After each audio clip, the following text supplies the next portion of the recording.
دنیا میں قبر کا عذاب دیکھ سکتے ہیں.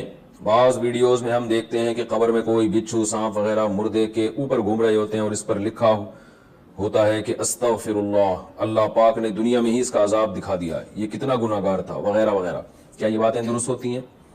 نیز کسی کو دفناتے وقت کوئی صلیب وغیرہ قبر میں گر جائے تو یہ بھی عذاب کی نشانی ہے. کامران ٹنڈو جام سندھ سے.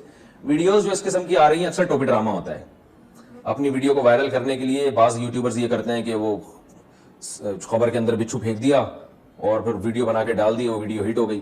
تو ان ویڈیوز پہ بالکل یقین نہیں کرنا چاہیے اور ان کی بیس پہ کسی سے بدگمان نہیں ہونا چاہیے.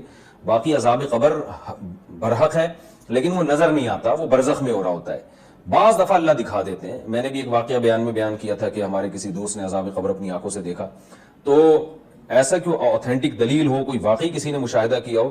جیسے بعض دفعہ ہم دیکھتے ہیں کہ قبر میں سے خوشبو آ رہی ہوتی ہے، 6 مہینے تک آتی رہتی ہے، خون میں سے خوشبو، میں نے خود سونگھی ہے حالانکہ کسی نے خوشبو نہیں ڈالی تھی. تو اللہ تعالیٰ بعض دفعہ اس دنیا کی آنکھوں سے ہمیں دکھا دیتے ہیں لیکن یہ کوئی قاعدہ نہیں ہے. اور کبھی ایسا ہوا بھی ہو کسی کے ساتھ تو جب تک مستند دلیل ہمارے پاس موجود نہ ہو ایسی باتوں پہ یقین نہیں کرنا چاہیے. رائے یہ کہ دفناتے ہوئے قبر میں جو صلیب گر گیا، پتھر گر گیا، اس سے کچھ نہیں ہوتا. یہ سب فضول باتیں ہیں، یہ کوئی اس کی علامت نہیں ہے. کچھ بھی ہو سکتا ہے، مردہ ہاتھ سے پھسل بھی سکتا ہے اور پتھر بھی گر سکتا ہے. تو یہ کوئی اس کی علامت نہیں ہے کہ اس کو عذاب ہو رہا ہے یا یہ اللہ کا نافرمان ہے.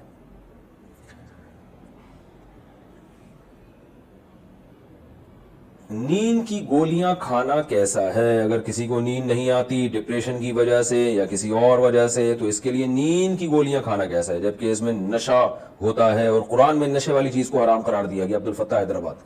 نیند کی گولی میں نشہ نہیں ہوتا بھائی، نیند ہوتی ہے. نشہ اور نیند میں فرق ہے.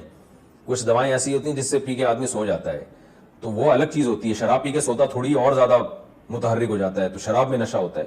تو باقی نیند کی گولیاں کھانی چاہیے کہ نہیں کھانی چاہیے، یہ آپ اپنے قریبی محلے میں جو ڈاکٹر صاحب ہیں ان سے پہلی فرصت میں آپ ان سے رابطہ کریں کہ نیند کی گولیاں کھانی چاہیے کہ نہیں کھانی چاہیے.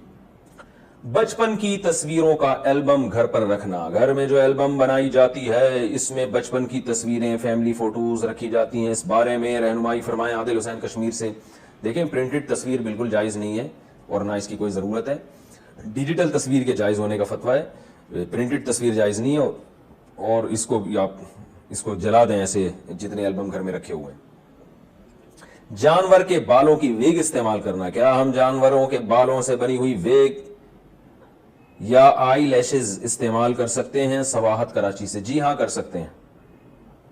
حدیث کو آگے کب نقل کر سکتے ہیں؟ ہم نے کسی عالم یا عام آدمی سے حدیث سنی تو کیا اسے تحقیق کے بغیر آگے پہنچا سکتے ہیں؟ اگر آپ کا خیال ہے کہ یہ عالم جو حدیث بیان کر رہے ہیں مستند ہیں اور یہ مستند حدیثیں ہی بیان کرتے ہیں تو پھر ان پر اعتماد کی بیس پہ اس حدیث کو آگے نقل کیا جا سکتا ہے. صرف عوام سے سنی سنائی حدیثوں کو آگے نقل نہ کریں، ان میں بسا اوقات موضوع من گھڑت روایتیں بھی ہوتی ہیں.